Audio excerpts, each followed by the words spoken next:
Hi! This is Revathi. Video చూస్తున్న ప్రతి ఒక్కరికి థ్యాంక్ యూ సో మచ్. 'ఓ ప్రేమ ఓ పగ' ఎపిసోడ్ నంబర్ 4. ఈ డబ్బు తీసుకెళ్ళి మీ అబ్బాయికివ్వండి. పసిపిల్లల్ని అలా తిట్టడం పద్ధతి కాదని నా మాటగా ఒకసారి చెప్పండి అంటుంది శక్తి.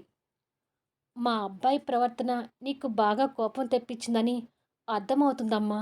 వాడి తరపు నుంచి నేను క్షమాపణ అడుగుతున్నాను కదా అంటుంది రాజశ్రీ. నాకు నా కూతురంటే పంచప్రాణాలు. తను ఏ కాస్త బాధపడినా నేను తట్టుకోలేను.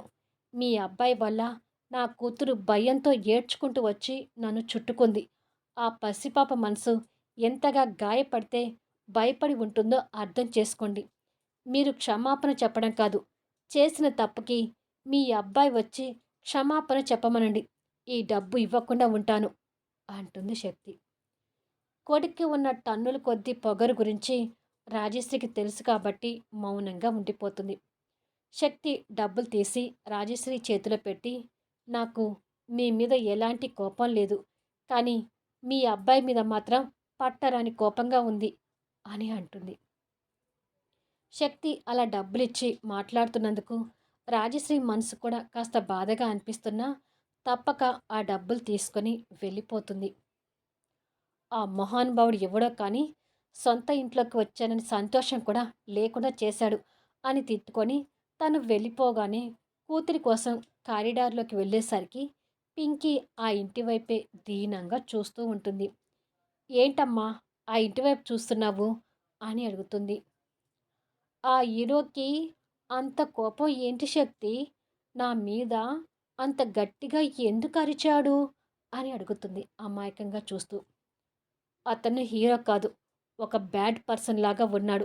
నువ్వు అతనితో ఇక ఎప్పుడు మాట్లాడాలని చూడకు అని అంటుంది. కానీ నాకు మాత్రం హీరోలా కనిపించాడు అని అనుకుంటుంది పింకీ మనసులో.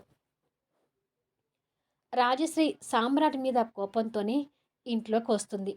వినోద్ ఆఫీస్కి రెడీ అయి బ్రేక్ఫాస్ట్ చేద్దామని వస్తుండగా తల్లి బయటించి రావడం చూసి, ఇంతసేపు ఎక్కడికి వెళ్ళావమ్మా అని అడుగుతాడు.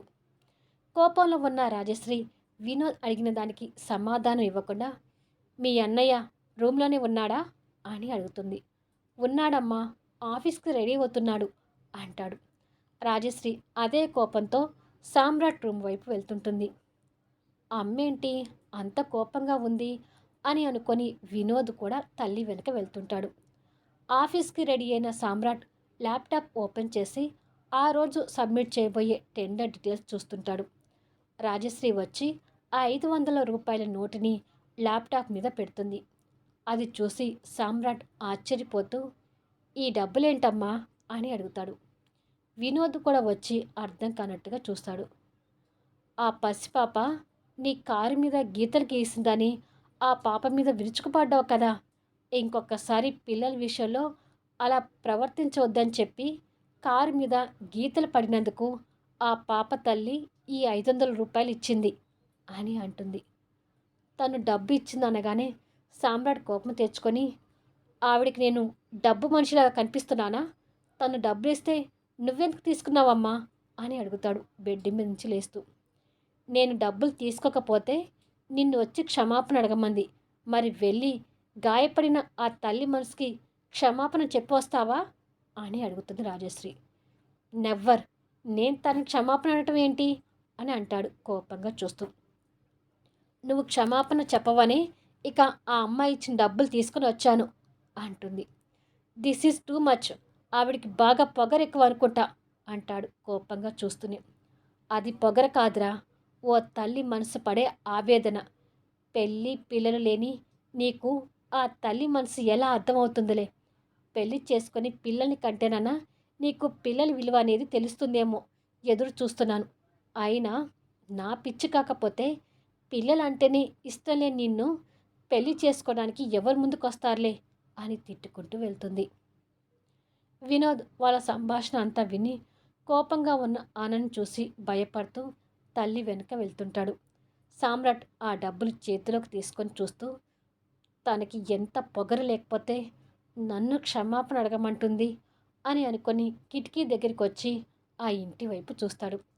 పాపని ఎత్తుకున్నట్టుగా శక్తి నీడ కనిపిస్తూ ఉంటుంది. ఆ నీడని చూసి ఇంకా కోపం తెచ్చుకుంటూ ఆ నోటిని నలిపి ఉండ చేసి డస్ట్‌బిన్‌లో పడేసి, ఎవ్వరో గాని ఆవిడ పొద్దున్నే నా మూడంతా అప్సెట్ చేసింది అని అనుకుంటాడు.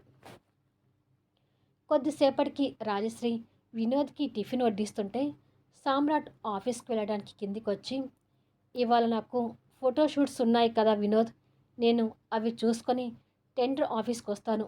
నువ్వు ఈలోపు టెండర్ సబ్మిట్ చేయటానికి మేనేజర్‌తో కలిసి వెళ్ళు.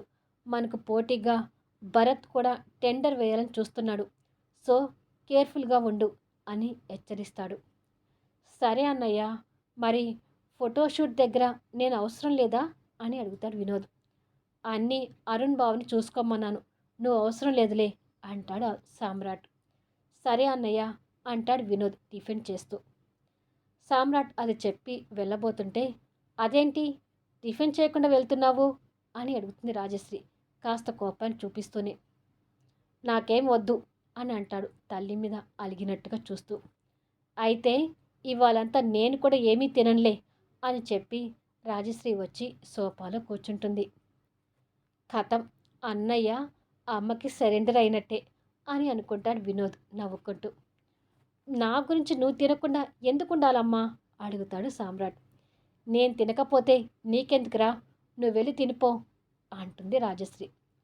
సామ్రాట్ విరక్తిగా నిట్టూర్చి తల్లి పక్కకొచ్చి కూర్చొని, మరి ఎవరో పరాయి ఆవిడ గురించి నన్ను తిట్టడం ఎందుకు అని అడుగుతాడు. దానిని తిట్టడం అనరు, బుద్ధిగా మసులుకోమని చెప్పడం అంటారు అంటుంది రాజశ్రీ.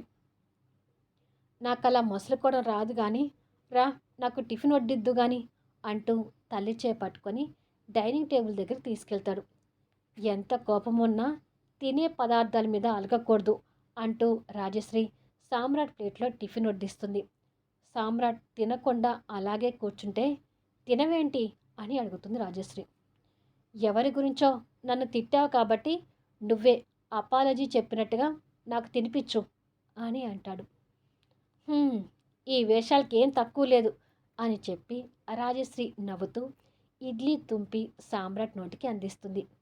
అదంతా వారిద్దరికీ మామూలే అన్నట్టుగా వినోద్ నవ్వుతూ టిఫిన్ చేస్తుంటాడు.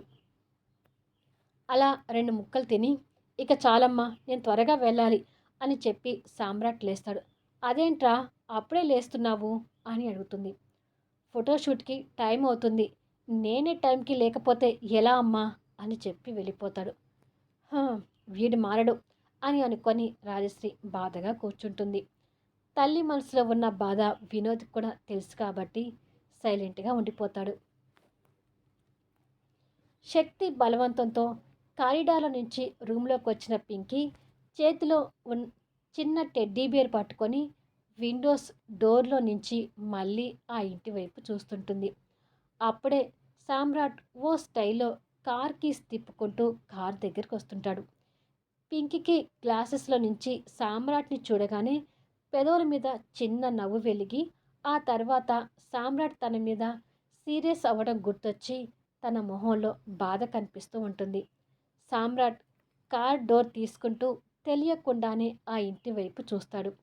ఆ విండో గ్లాసెస్ అవతల మనుషులు ఎవరు ఉన్నారో సామ్రాట్కి కనిపించదు కానీ పింకీకి మాత్రం కనిపిస్తూ ఉంటుంది. సామ్రాట్ ఆ ఇంటి వైపు కోపంగా చూస్తూ కారు స్టార్ట్ చేసుకుని వెళ్ళిపోతాడు.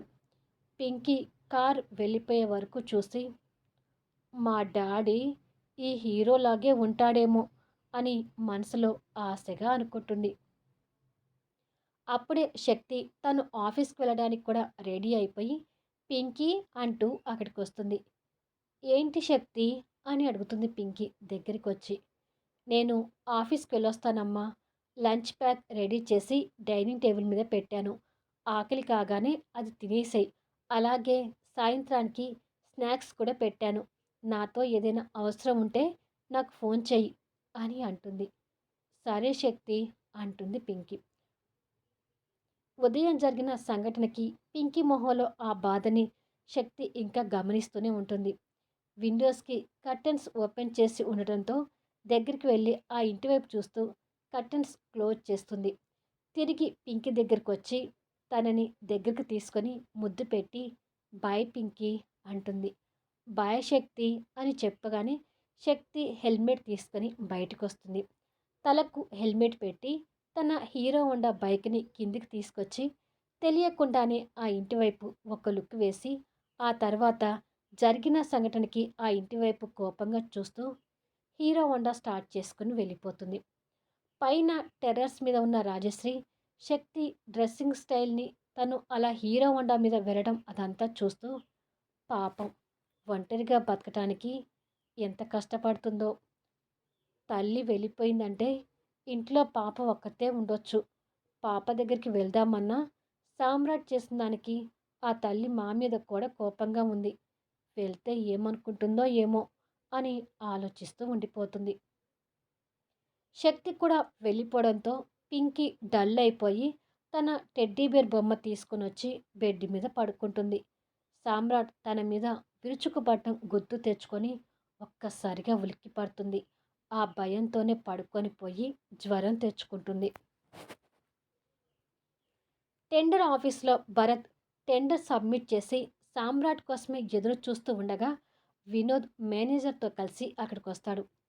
ఇదేంటి ఈసారి అన్న రాకుండా తమ్ముడు వచ్చాడు అని అనుకుంటాడు భరత్. వేరే బిజినెస్ పర్సన్స్ వినోద్ని కలిసి షేక్ హ్యాండ్ ఇస్తూ, హాయ్ వినోద్, ఏంటి ఈరోజు మీ అన్నయ్య రాకుండా నువ్వొచ్చావు అని అడుగుతాడు. అన్నయ్యకి ఈరోజు ముఖ్యమైన ఫోటోషూట్స్ ఉన్నాయి. ఒక ఇంటర్నేషనల్ కంపెనీకి మోడల్గా చేయబోతున్నారు అని చెప్తాడు. ఓ గుడ్, అయితే సామ్రాట్ ఇక మోడల్గా కూడా దూసుకొని వెళ్తాడన్నమాట అంటాడు అతను. ఎగ్జాక్ట్లీ, మా అన్నయ్య ఏదైనా అనుకుంటే సాధించకుండా ఉండడు.